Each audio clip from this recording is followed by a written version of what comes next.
తెలంగాణ రాష్ట్రంలో అమలవుతున్న ఇందిరమ్మ ఇళ్ల పథకానికి ఎదురవుతున్న ఇబ్బందులు అన్నీ ఇన్ని కావు.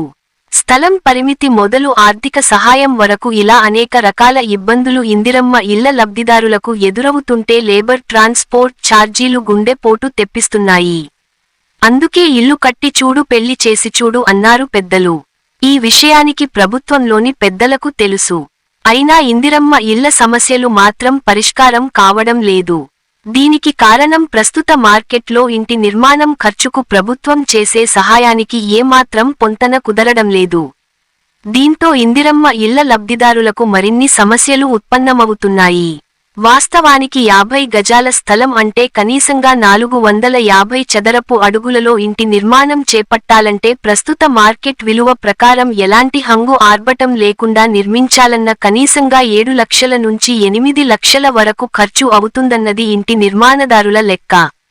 కానీ తెలంగాణలో కాంగ్రెస్ ప్రభుత్వం ఇందిరమ్మ ఇళ్ల పథకం కింద లబ్ధిదారులకు 5 లక్షల ఆర్థిక సహాయం అందిస్తోంది. ఇది పూర్తిగా సబ్సిడీగా భావించవచ్చు. అయితే ఇంటి నిర్మాణానికి ఈ సహాయం సరిపోకపోవడంతో ఇందిరమ్మ ఇంటి లబ్ధిదారులకు ప్రభుత్వం అదనంగా మరో 1 లక్ష ఇవ్వనున్నది. మరో 1 లక్ష సహాయం ఏ రూపేణ సర్కార్ అందిస్తోంది అన్నది తెలుసుకోవాలంటే మా ఈ వీడియోను పూర్తిగా చూడండి. చూసే ముందు మా జాగో టీవీని ఇప్పుడే సబ్స్క్రైబ్ చేసుకోండి. మా ఈ వీడియోకు ఓ లైక్ ఇచ్చి వీడియో లింక్లు షేర్ చేసి ఈ సమాచారం మరింత మందికి చేరేలా చూడండి. ప్రభుత్వ పథకాల వివరాలతో పాటు ఇలాంటి రాజకీయ, సామాజిక, ఆర్థిక రంగ ప్రత్యేక కథనాల కోసం మా జాగో టీవీని ప్రతిరోజూ ఫాలో కండి. ఇక వివరాలలోకి వెళ్లితే తెలంగాణలో అధికారంలోకి వచ్చిన కాంగ్రెస్ ప్రభుత్వం ఎన్నికల ప్రచార సమయంలో ఇచ్చిన హామీలన్నింటినీ నెరవేర్చే దిశగా చర్యలు తీసుకుంటుంది. కాంగ్రెస్ పార్టీ ఇచ్చిన హామీల్లో ప్రధానమైంది ఇందిరమ్మ ఇల్లు. దీనిలో భాగంగా సొంతిల్లు లేని పేదలకు ఇంటి నిర్మాణానికి స్థలం మాత్రమే కాక 5 లక్షల రూపాయల ఆర్థిక సాయం కూడా చేస్తామని హామీ ఇచ్చారు. అధికారంలోకి వచ్చాక దాన్ని అమలు చేస్తున్నారు. ఇప్పటికే చాలా గ్రామాల్లో లబ్ధిదారులను ఎంపిక చేసి ఇందిరమ్మ ఇల్లు మంజూరు చేశారు. నిర్మాణాలు కూడా మొదలయ్యాయి. మొదటి విడతలో ప్రతి నియోజకవర్గానికి 3500 ఇందిరమ్మ ఇల్లు కేటాయించినట్లు కాంగ్రెస్ ప్రభుత్వం చెబుతుంది. ఇదిలా ఉండగా తాజాగా ఇందిరమ్మ ఇళ్ల లబ్ధిదారులకు రేవంత్ రెడ్డి ప్రభుత్వం మరో శుభవార్త చెప్పింది. ఇందిరమ్మ ఇళ్ల లబ్ధిదారులకు అదనంగా మరో 1 లక్ష సాయం అందిస్తామని వెల్లడించారు. ఈ విషయంపై తెలంగాణ రాష్ట్ర రవాణా శాఖ మంత్రి పొన్నం ప్రభాకర్ ఇందిరమ్మ ఇళ్లపై కీలక ప్రకటన చేశారు.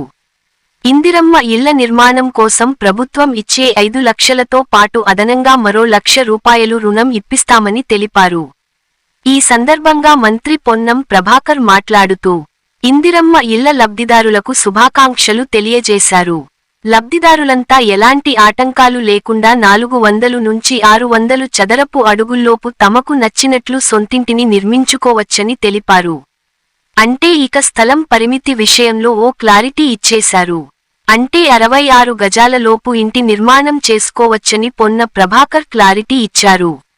70 గజాలలో నిర్మిస్తే మాత్రం మళ్లీ వివాదంలో చిక్కుకొనే ప్రమాదముంది. ఇక పెంచిన సహాయం ఎలా ఇస్తారో తెలుసుకుందాం. ఇల్లు కట్టుకునే స్తోమత లేని వారికి 5 లక్షల ఆర్థిక సహాయంతో నిమిత్తం లేకుండా మహిళా సంఘాల నుండి అదనంగా మరో 1 లక్ష రూపాయల ఆర్థిక సాయం కూడా అందిస్తామని వెల్లడించారు. అయితే నేటి కాలంలో 5 లక్షలతో ఇంటి నిర్మాణం పూర్తి చేయడం అంటే చాలా కష్టమైన పని.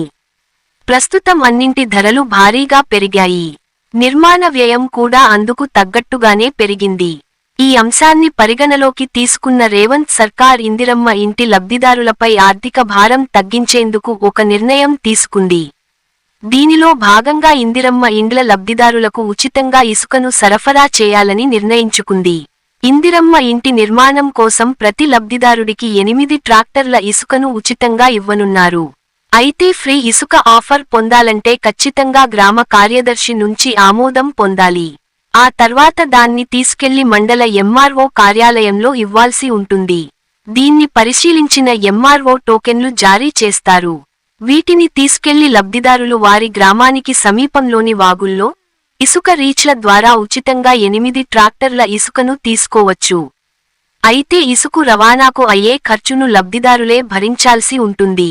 ఇలా అదనంగా మరో 1,00,000 ఆర్థిక సహాయంతో పాటు ఉచిత ఇసుక, స్టీల్, సిమెంట్ వంటి వాటిని సబ్సిడీపై అందిస్తే వీటి ఖర్చు తగ్గి 6 లక్షలలోపు ఖర్చుతో ఇంటి నిర్మాణం పూర్తవుతుందన్నది ప్రభుత్వం అంచనా.